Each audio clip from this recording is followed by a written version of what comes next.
Are the Sixers facing a soft team and the Los Angeles Clippers? We'll talk about that and more next on.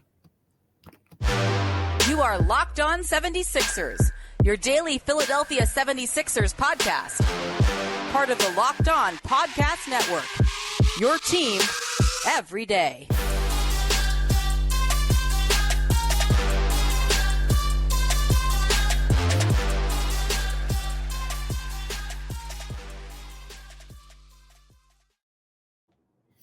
Thank you for making Locked On 76ers your first listen every day.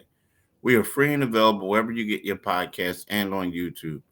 Part of the Locked On Podcast Network, your team every day. Hello, I'm Keith Pompey, and I'm right here with my right hand, John Mitchell, and we are the co-hosts of Locked On 76ers podcast.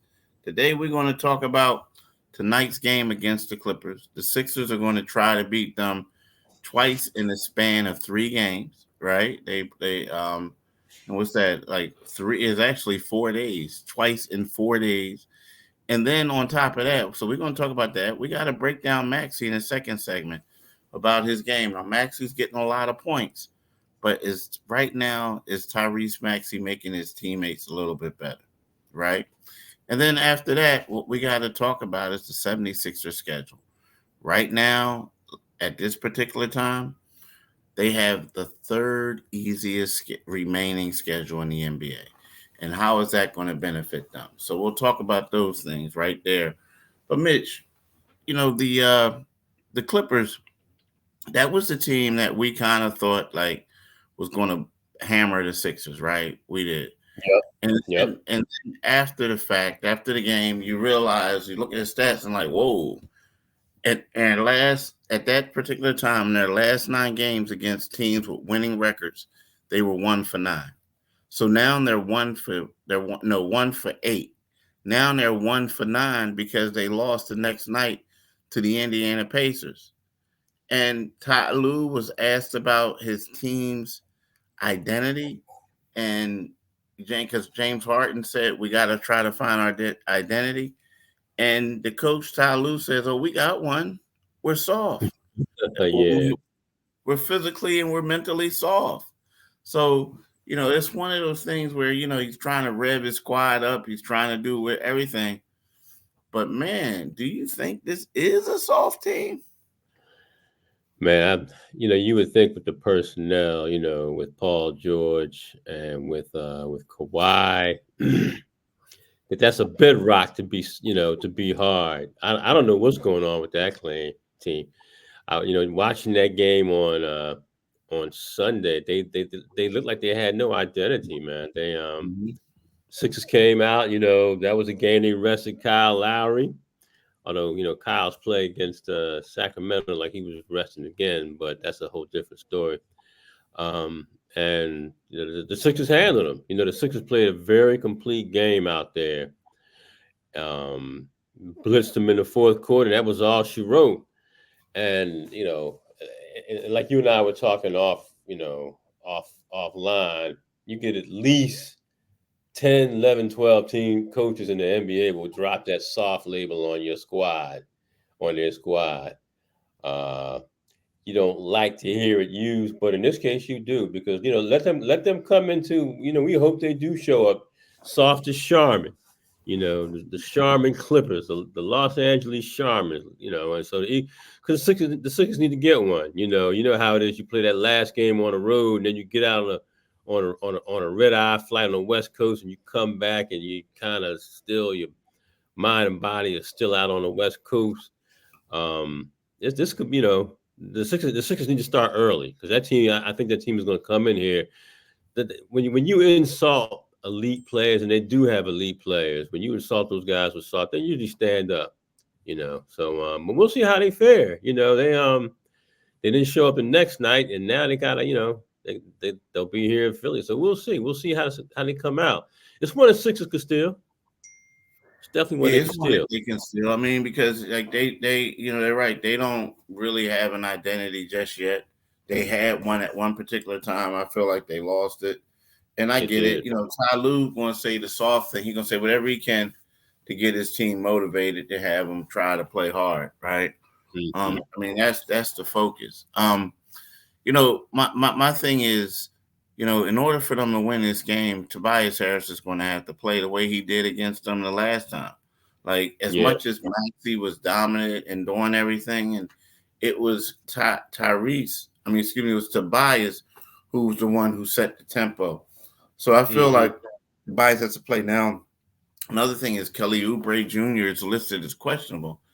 And to me, his aggressiveness, his crashing the boards, his doing all those other things really, Right.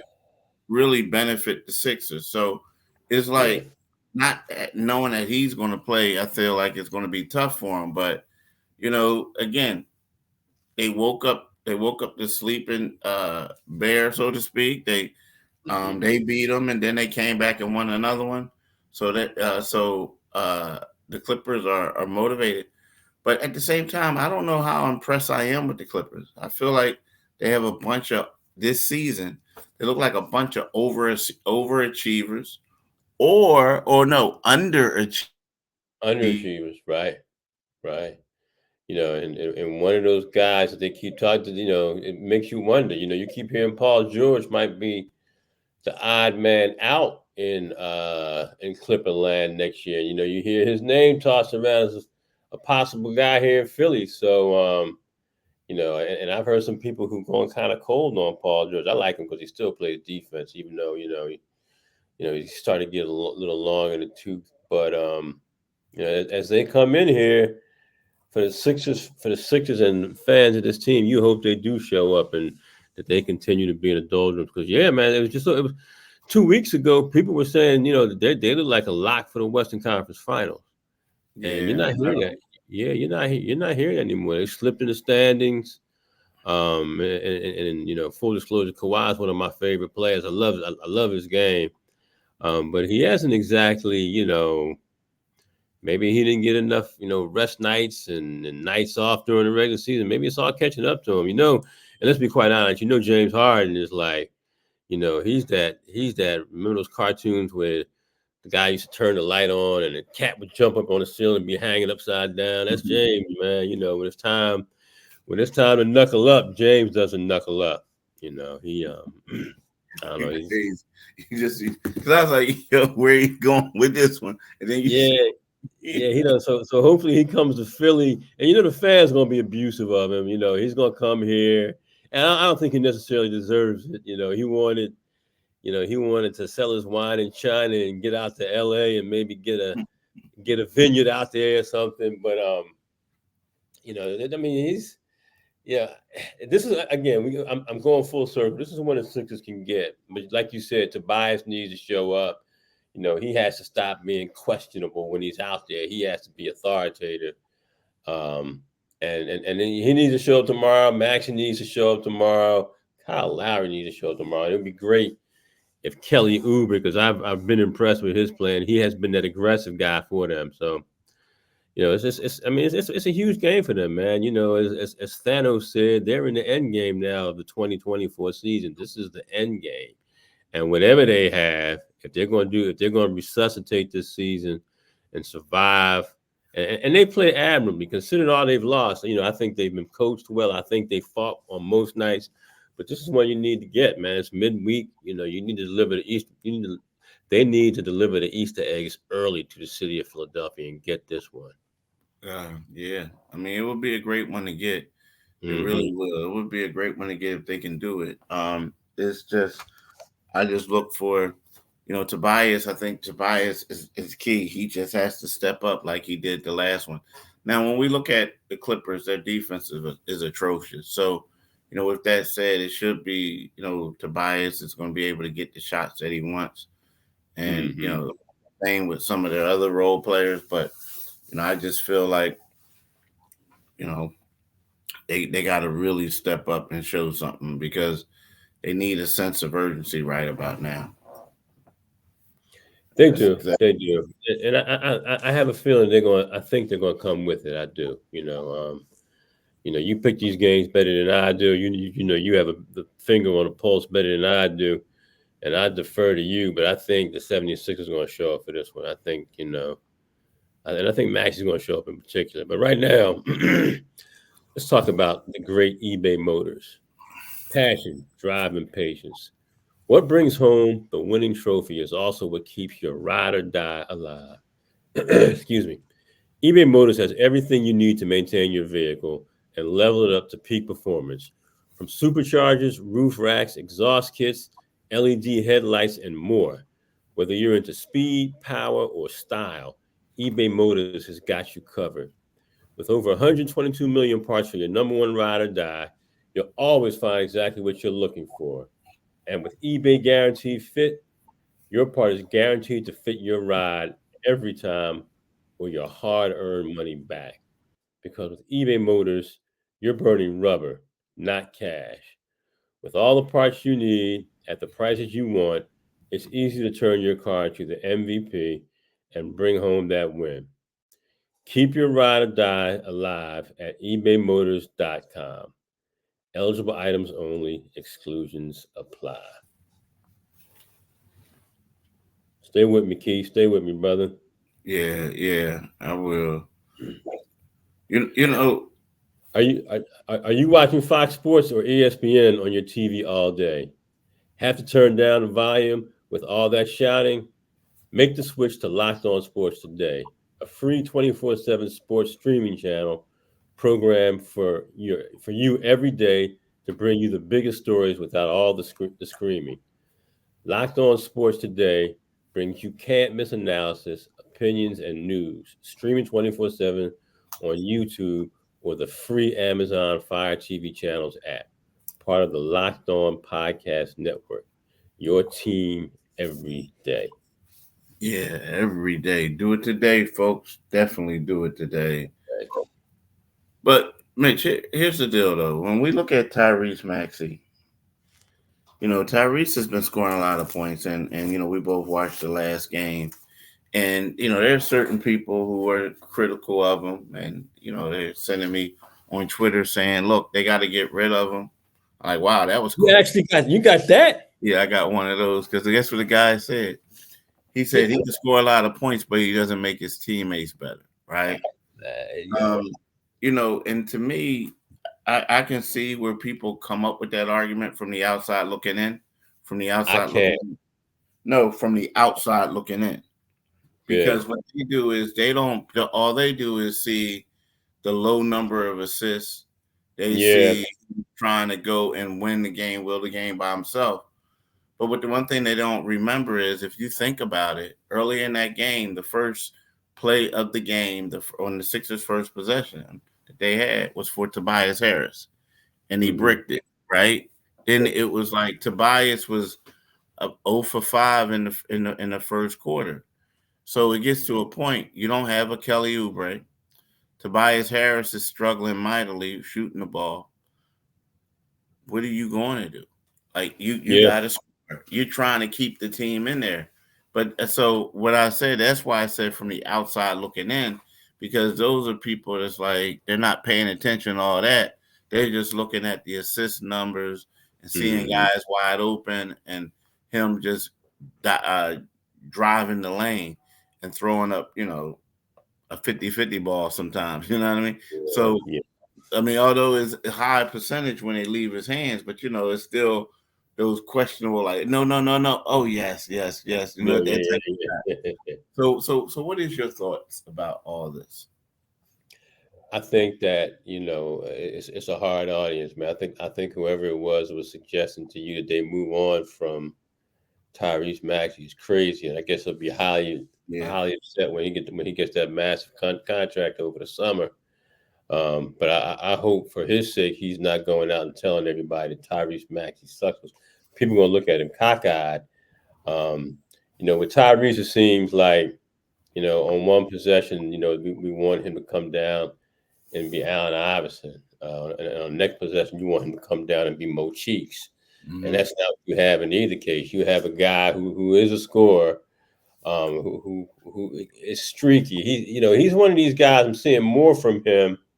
And you touched on this in our early conversation. Sometimes you see Tyrese again went out and had 21 in the first quarter. But But what do you finish? 27, 28, something like that. You can't shoot that load, and I want to see him. You know, when you see some of these guys putting up 40, 45-point average, I think Tyrese is in that class. Tyrese can do more of that. And they just need it from him, man. They need it from him on a night, particularly. Unfortunately, you have to take an eraser and take it to the fact that he was drafted in the 20s and that he's not the guy making 35, 40 million a year. He's not the multiple time All-Star, but he's their best player. And he's going to have to be their best player. And again, this has been an ascending year for him. But I think the Sixers are going to need him to, in this stretch of 10 games, they're going to need more from him. It's just, it's and it's part of the process. A lot of what he's going through is going to make him better in the future. But they need they need a lot from Tyrese right through here, because you can't depend on the guys you would like to be able to depend on. You just can't. Yeah, I agree. I agree. It's also one of those things where lately, I know they've been blitzing him and he has a hard time with that. So that's something he's going to have to work on this summer, get in the lab and defend that. But a lot of times people are saying he's running out of gas. He's running out of gas. Well, yeah, he's running out of gas because he has to carry the team. He's like, he's like one of the smallest guys on the team, but he has to put him on his back and say, let's go. And a lot of that's a problem. I mean, he needs some help. He needs a little bit of help. But as far as bringing all the other things to the table, he does. He brings a lot. Now, here's the deal. Maxey can become a one-man show, and he will you. But the only thing, sometimes I wish that he would just pace himself a little bit now, because it just seems like he's been, for the most part, his play has been non-existent in the fourth quarters. For the most part. It's something he has to correct. Yeah. And you need guys like, you need more of a consistent, like you were saying, you need him in the fourth quarter. You don't need him to. It's great. Hey, Tyrese Maxey had 21 points, at the first quarter. And, you'll get the text message across your phone from all different outlets that Tyrese Maxey's cooking, but we you need him to cook down the stretch. It's kind of like how we sometimes talk about Joel Embiid. It's nice to get 48 in October against Charlotte, but what do you do in Game 6 and Game 7 against the Boston Celtics when the tulips and the daisies have sprung and you win or you go home? And I'm not putting Tyrese Maxey in that same category, but Tyrese has to produce late in games for him, because the other guy, it seems the guy who comes along for the ride with him more often than not is Kelly Oubre. And it should be, you know what I mean? And it should be more. Yeah, it should be more of your boy. Tobias. Tobias. It should be more Tobias. Yeah, I like the way you put that in there. You say your boy, like more. Yeah. I like Tobias, man. I like him when he's on, but he's questionable all the time. Yeah, that's part of the problem. You got to get that together. Especially being in the league as long as he has. That's something that he knows he has to get together. You know what I mean? Yeah. All right. Well, let me do this real quick. Fire TV. Fire TV is your destination for sports, from live games to highlights to in-depth analysis. Fire TV offers amazing viewing experiences with smart TVs, as well as a Fire TV stick that you can plug into your existing TV that provides access to millions, and I do mean millions, of movies and TV episodes, as well as free and live TV. It's the best thing going out there. Whether it's opening weekend for baseball or the college basketball tournament, men or women, you're going to want to have a Fire TV. Fire TV recently created a Fire TV channel to deliver a constant supply of the latest videos from your favorite sports brands, all for free. That includes all of us at Locked On and most of the big pro leagues and college conferences as well. Fire TV channel lets you dive into all the games, analysis, highlights, and more to keep up to date on all the latest and the world sports, March Madness, NBA, MLB, and lots more. Not to mention great news, entertainment, gaming, travel, cooking videos as well. Check out Fire TV channels on Fire TV and Alexa devices. If you haven't checked out Fire TV channels, you should. Do yourself a favor. Trust me on this. To learn more, visit Amazon.com/Locked On Fire TV. That's Amazon.com/Locked On Fire TV.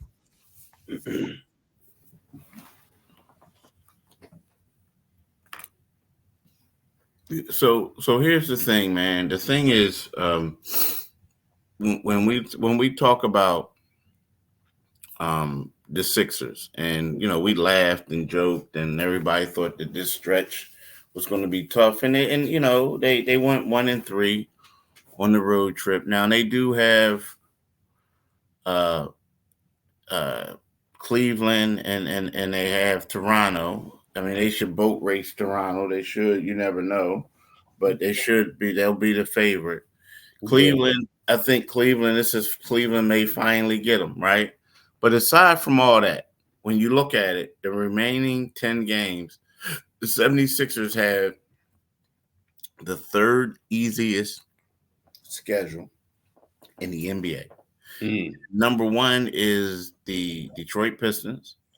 Number two is the Miami Heat, and your Sixers are third, right? So my question to you is, do you think that they can use this to propel them on a quality run and maybe get out of the play-in tournament? I mean, you're looking at, I mean, Indiana is right there, outside of the play-in tournament, and Orlando is right there outside of the play-in tournament. This is when the NBA gets good. This is when, anything can happen. It has to start with, getting a good win against the Los Angeles Clippers.